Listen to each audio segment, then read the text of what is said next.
একটা দেশের সরকার যখন কোনো নীতি বা আইন বানায় তার পেছনে কিন্তু বিরাট একটা ব্যাপার থাকে যা আমরা সচরাচর দেখতে পাই না।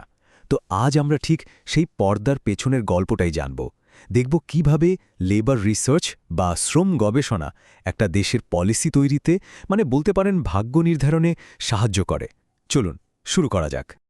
ব্যাপারটা একটু ভাবুন তো, একজন ডাক্তার কি কোনো টেস্ট না করেই চিকিৎসা শুরু করে দেন?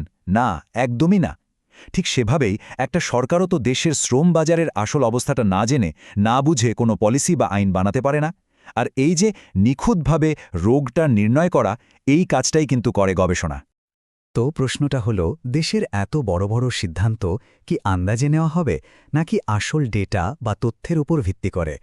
পলিসি মেকারদের সামনে কিন্তু এই দুটো রাস্তাই খোলা থাকে। আর সত্যি কথা বলতে কি, আন্দাজে নেয়া সিদ্ধান্তগুলোর বেশিরভাগই কিন্তু শেষ পর্যন্ত ভুল সাবিত হয়। আর এর ফল শুধু দেশের টাকা পয়সা বা সম্পদ নষ্ট হয় তাই না, মানুষের জীবন পর্যন্ত ক্ষতিগ্রস্ত হয়। পার্থক্যটা কিন্তু একদম পরিষ্কার। একদিকে আছে আন্দাজে বানানো পলিসি, যেটা রিস্কি আর প্রায়ই ভুল দিকে নিয়ে যায়, আর অন্যদিকে আছে ডেটা নির্ভর পলিসি, যেটা একদম টার্গেটেড আর অনেক বেশি কার্যকর। একটা দেশের অর্থনীতিকে সুস্থ রাখতে হলে এই দ্বিতীয় রাস্তাটা ছাড়া আর কোনো উপায় নেই আসলে।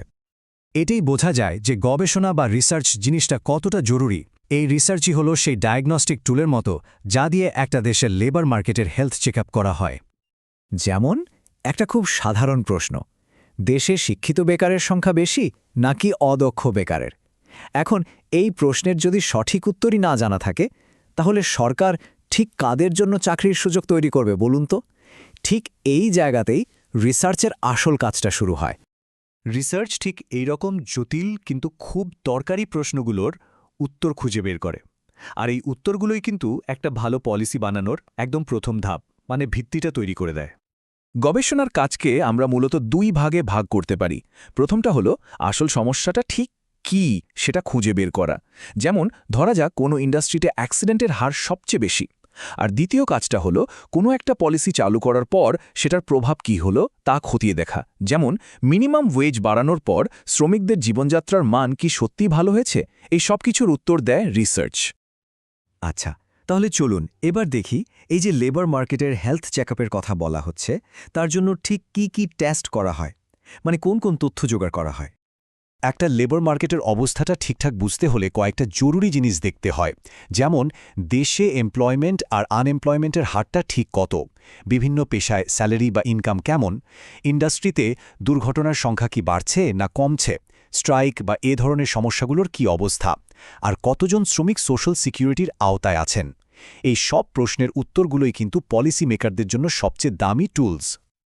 আচ্ছা, ডেটা তো জোগাড় করা হলো, কিন্তু এই কাঁচা ডেটা থেকে শেষ পর্যন্ত একটা কাজের সরকারি পলিসি তৈরি হয় কিভাবে?